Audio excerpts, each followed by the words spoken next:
It was in July that people started talking about the monster.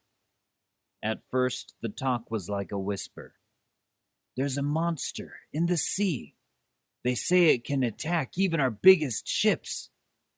It's enormous, and it moves really fast. It's bigger than the biggest whale you can ever imagine." But soon more people got to hear about this mysterious monster, and the voices got louder and louder. It didn't take long for the whisper to become a scream. People talked about the monster in bars, at their place of work, and they read about it in the newspaper. News about the monster was on everybody's lips.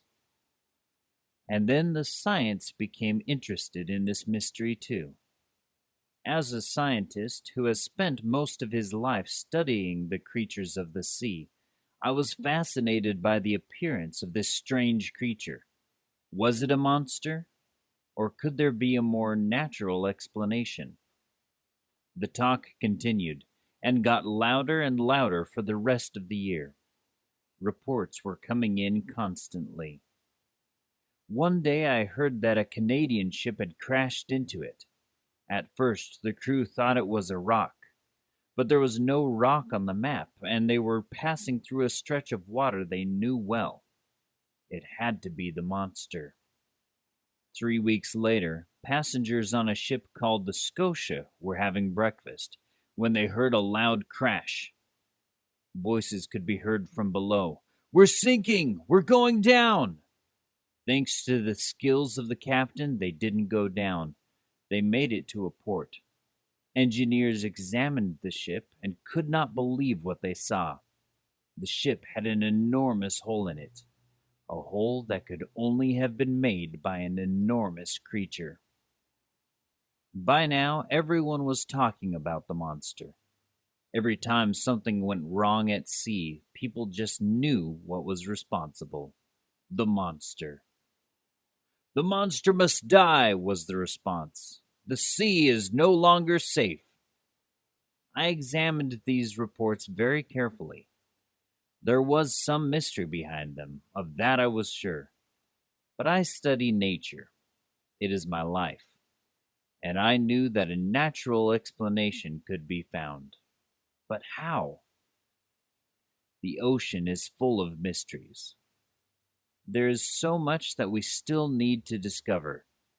That is why I find it so exciting to study it. I was quite sure that this was no monster.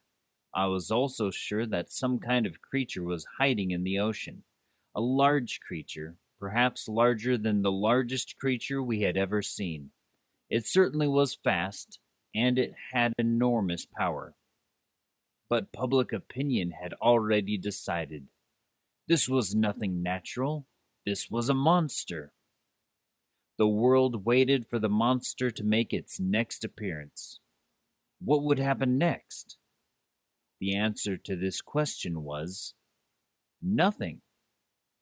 When people really started looking for the monster because they wanted to destroy it, they couldn't find it. It was nowhere to be seen.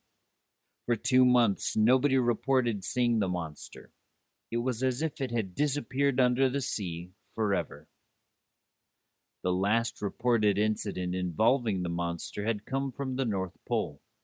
Could it still be there? It was the American government that decided to find out. A ship was chosen, the fastest ship that the American Navy had, with the best and most skilled crew.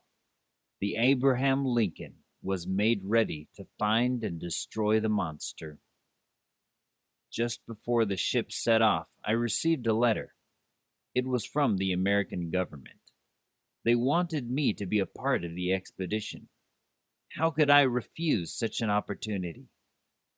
It is true, I was tired. I had just returned from a very long journey, and I had wanted nothing more than to get back home. Home was Paris. And in Paris, there was my beloved Natural History Museum where I worked. But I forgot about my tiredness when I read that letter. I put all thoughts of home to one side and accepted the offer immediately. I didn't want to go alone, however. I needed someone to help me, someone who I could trust. Usually I could rely on my servant, Conseil. He followed me everywhere. Wherever science took me, Conseil was always by my side. But would he be happy to go with me to meet a monster? Make preparations for me and yourself, I said to him. We are going to leave on the Abraham Lincoln in 2 hours. Yes, sir, replied Conseil quietly. We are not going back to Paris, then? He asked. No, there has been a change of plans. We are going on a hunt. What are we hunting, sir? I am not sure.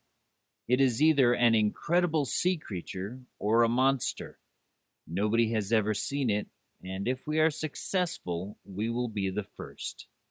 It will be exciting, I promise you, but it could also be dangerous. As you wish, sir, replied my servant. Conseil never complains, I thought. He never causes me any problems. He would follow me to the darkest corners of the earth if I asked him to. Navy, Navy, Navy. Beloved, beloved, beloved. Incredible, incredible, incredible. Largest, largest, largest. Nowhere, nowhere, nowhere.